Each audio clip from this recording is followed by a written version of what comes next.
battle, you kept your wits about you. Don't relax that caution now. The Nazi party may be gone, but Nazi thinking, Nazi training, and Nazi trickery remain. The German lust for conquest is not dead. It's merely gone undercover. Somewhere in this Germany are the SS guards, the Schutzstaffel, the Gestapo gangsters. Out of uniform. You won't know them, but they'll know you. Somewhere in this Germany are stormtroopers by the thousands. Out of sight, part of the mob, but still watching you and hating you. Somewhere in this Germany, there are 2 million ex-Nazi officials. Out of power, but still in there. And thinking about next time. Guard particularly against this group. These are the most dangerous. German youth. Children, when the Nazi party came into power, they know no other system than the one that poisoned their minds. They're soaked in it. Trained to win by cheating. Trained to pick on the weak. They've heard no free speech. Read no free press. They were brought up on straight propaganda. Products of the worst educational crime in the entire history of the world. Practically everything you believe in, they have been trained to hate and destroy. They believe they were born to be masters, that we are inferiors, designed to be their slaves. They may deny it now, but they believe it, and will try to prove it again.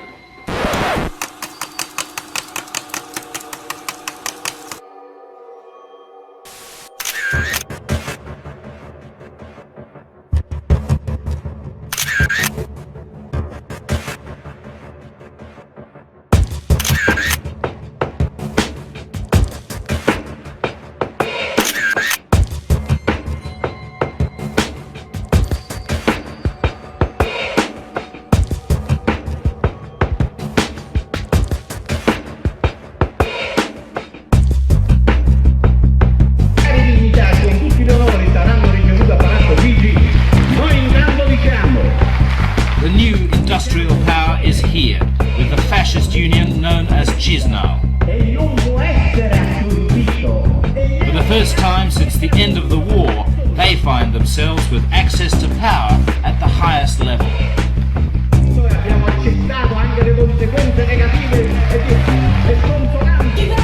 The analysis of the electoral vote, the youngsters have voted 40% left and 45% Berlusconi or fascist.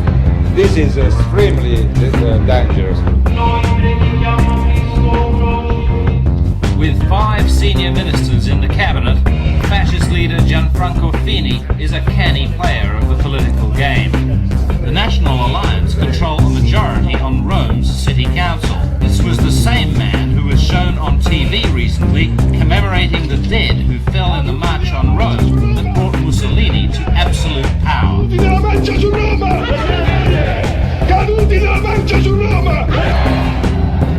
In Italy, what's happening is a new fascism, a new way of fascism. The media revision of Italian history has already begun. It's 50 years since the Germans pulled out of Italy, helped on their way by the odd punch from the local population. The Americans were coming, and democracy was on the way. Italian TV marked the anniversary by showing for the first time the corpse of the fascist dictator Benito Mussolini, strung up after death alongside his lover, Claretta Petacci. If it had happened in previous years, nothing good would have been said about the late dictator. Now, with the fascists inside the government, state TV invited the party's veteran ideologue, Giano Accame, to comment on the footage. His praise for Mussolini caused a storm, but he's unrepentant. Nicola Cucullo is the new mayor of Chieti, elected last December in a landslide vote. The man who, as mayor, now visits Chieti's schools to lecture them about the importance of cleanliness and right living is the same whose alleged views on Hitler caused a storm recently in the national press. Mayor Cucullo was quoted as saying Hitler was the most intelligent man of the century, but his mistake with the Jews was not to have fried them all. Cucullo's response to the controversy? An attack on the journalist who wrote the story. Nessuna controversia, nessuna lezione.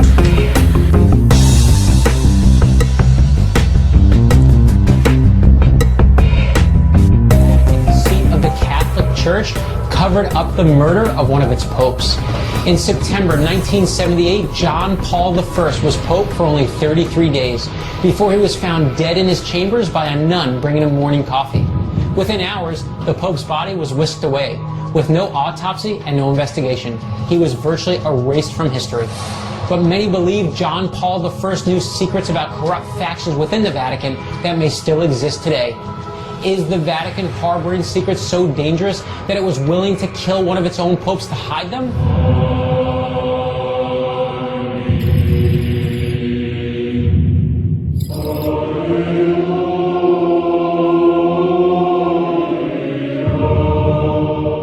Let's face it, there are certain people in the Catholic Church who rather delight in mystery. There is a cult of secrecy inside the Vatican. Don't forget the Pope has his own private diplomatic corps in countries all over the world who report to him personally.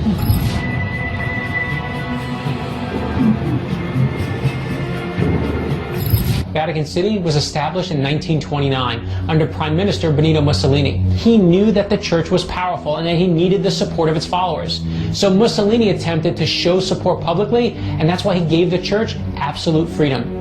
You see, the Vatican isn't just a city. It's not even a state. The Vatican is actually its own country.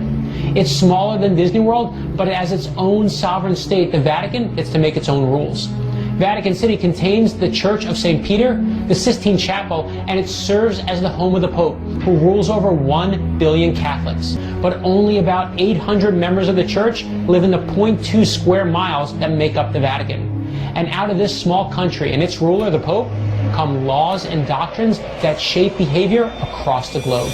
This small country and its ruler, the Pope, come laws and doctrines that shape behavior across the globe. Pope John Paul I had a reputation as a kind and gentle man. At the time, a scandal in the Vatican banking system was just beginning to take root, and it's possible that he felt he would be inheriting what he knew was a corrupt system.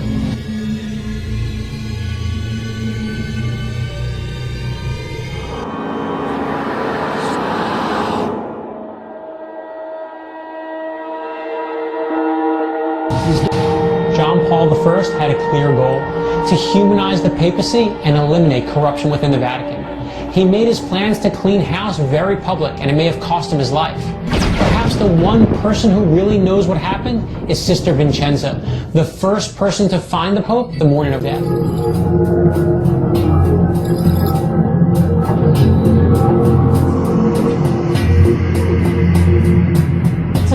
I was all ready to be a reformed pope, and then he dies 33 days into his papacy. Yeah, that's the idea, and that's where, of course, all the controversy comes from. We have the reformer pope who was planning on opening up an internal investigation in the late 1970s. And that's how you get killed in Italy. And that poses problems.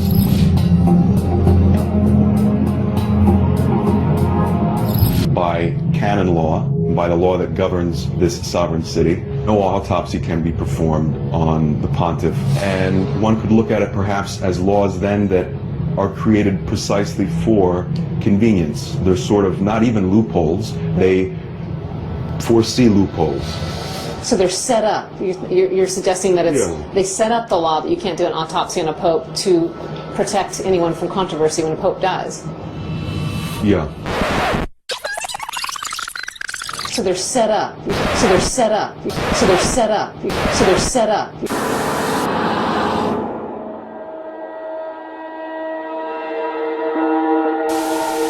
You're suggesting that it's they set up the law that you can't do an autopsy on a pope to protect anyone from controversy when a pope dies. Yeah. What happened to the first person that found him, and that was a sister? Well, she was placed under obedience. This is another very convenient loophole in canon law. You can force someone to say or do or not say or do something because they have taken a vow. So if the nun that found John Paul I saw something that would have been interesting in a murder investigation, and then she was forced under obedience to do or say something else. Yeah, there's nothing surprising in that at all. Because She's certainly, that's her modus vivendi. That's her way of living. Okay, this is the crooked lawyer's dream. Normally, if you want to silence a witness, you either bribe them, threaten them, or eliminate them. But if the witness you want to silence happens to be a nun, all you got to do is call for the vow of silence. It's one thing to obey a human being. It's another thing to obey God, who speaks through a human being. And when God speaks through a human being, and he happens to be your boss at the Vatican, and he goes directly against the Ten Commandments, you still listen to the guy. Out of respect for the deceased pontiff, etc., no comment would be made. So this whole obedience thing, the being a law and a country unto itself, being able to keep confession secret, they really have an incredible system. Yes, probably the world's most developed, complex, and airtight system that could possibly function. I mean, has anyone decided recently, you know, it's time for this thing to stop being? Again, going back to John Paul I, it would seem that he made an attempt, and unfortunately he died a month later.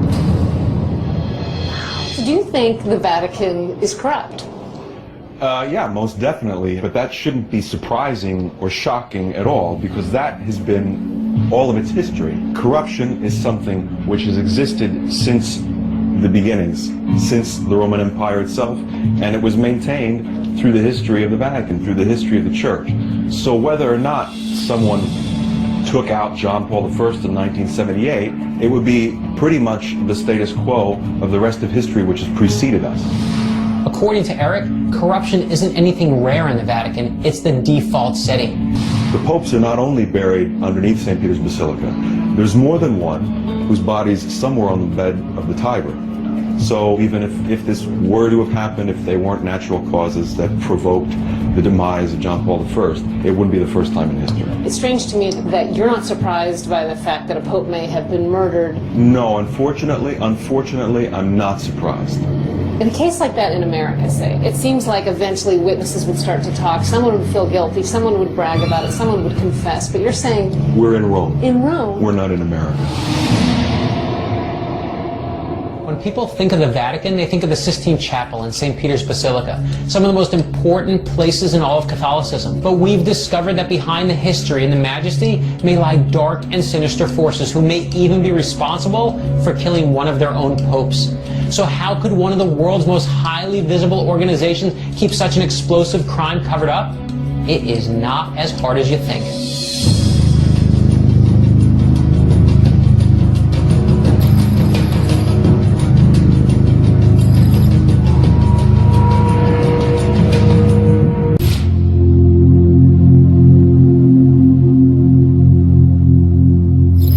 People want the truth, and people will eventually search the truth. And when they search the truth with purity of heart and purity of intention, they will find it. Well, you say that as we're standing next to a large wall keeping us in some ways from the truth, potentially, some would argue. It's an ancient wall. It's a protection. The Vatican is a separate state, so it does have marked boundaries. They're just like any government that has some classified information. Governments do that all the time.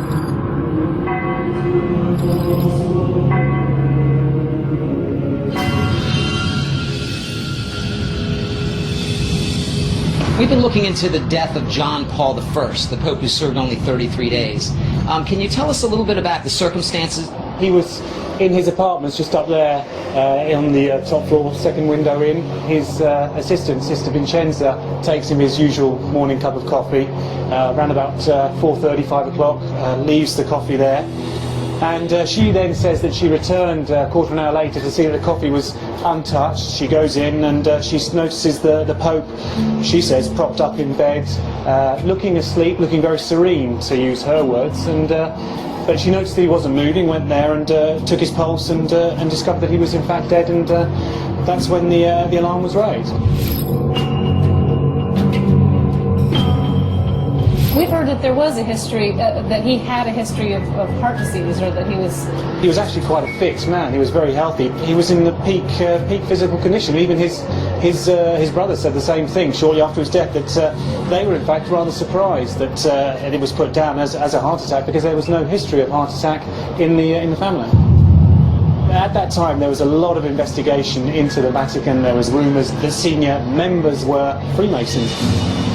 And he was going to name and shame these people, and it would create a furore in the Vatican. Everybody loves the Freemasons, right? The Freemasons are one of the world's oldest and largest fraternities, an ancient brotherhood steeped in secrecy. Formed during the Middle Ages, their distinguished members have included everyone from Winston Churchill to J. Edgar Hoover to Harry Houdini to 14 different U.S. presidents. Conspiracy theories abound, linking the brotherhood's many rituals to dastardly murders and even satanic orgies. And a number of its members have mysteriously died after revealing their secrets. If you have a small cabal with access to the most powerful people in the world, it is easy to see why the thought of Freemasons operating within the Vatican is a scary idea. He was going to name Freemasons? Several senior members were Masons. Obviously that's against the Church's canon law. You can't be a Freemason and a member of the Vatican. So that the Freemasons don't take over the Vatican? The Vatican. The Church has long been at odds with the Freemasons. Pope Leo XII declared Freemasonry the kingdom of Satan. As early as the 1700s, Pope Clement XII declared that any Catholic who joined the Freemasons would be sentenced to death. But apparently, even the death penalty wasn't a strong enough deterrent, because it was recently reported that the Freemasons have an expansive presence, splitting the Vatican into 8 different territories, each run by a different Masonic lodge. This means there are powerful Masonic leaders with agendas potentially separate from the Church, with the ability to influence major Vatican decisions. So suddenly, the Pope comes by and wants to get rid of all the Masons? You can see why someone would have wanted to take a shot at the Pope first. I can imagine these people you've described wanting John Paul I dead, but would they murder a Pope? I mean, wouldn't they be frightened of what would happen to them?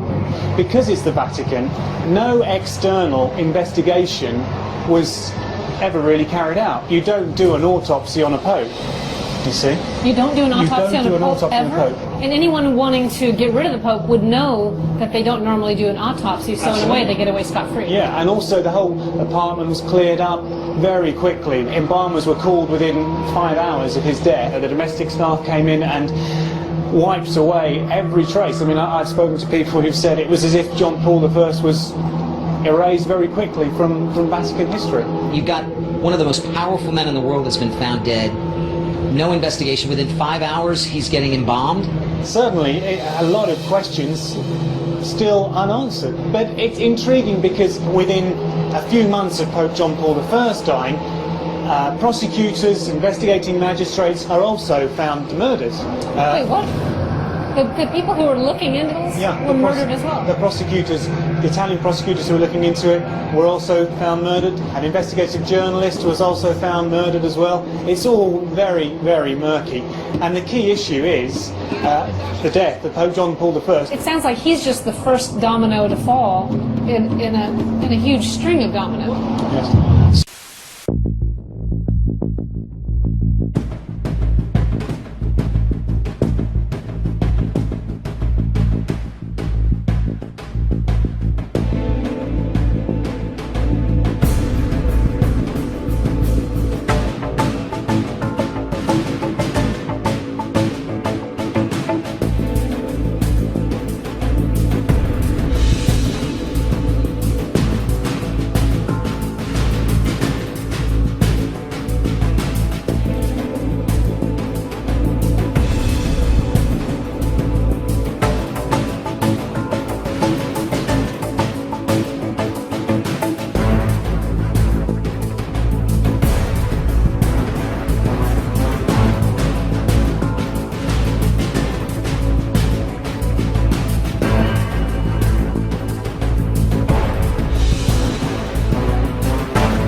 commemorating the dead who fell in the march on Rome and brought Mussolini to absolute power.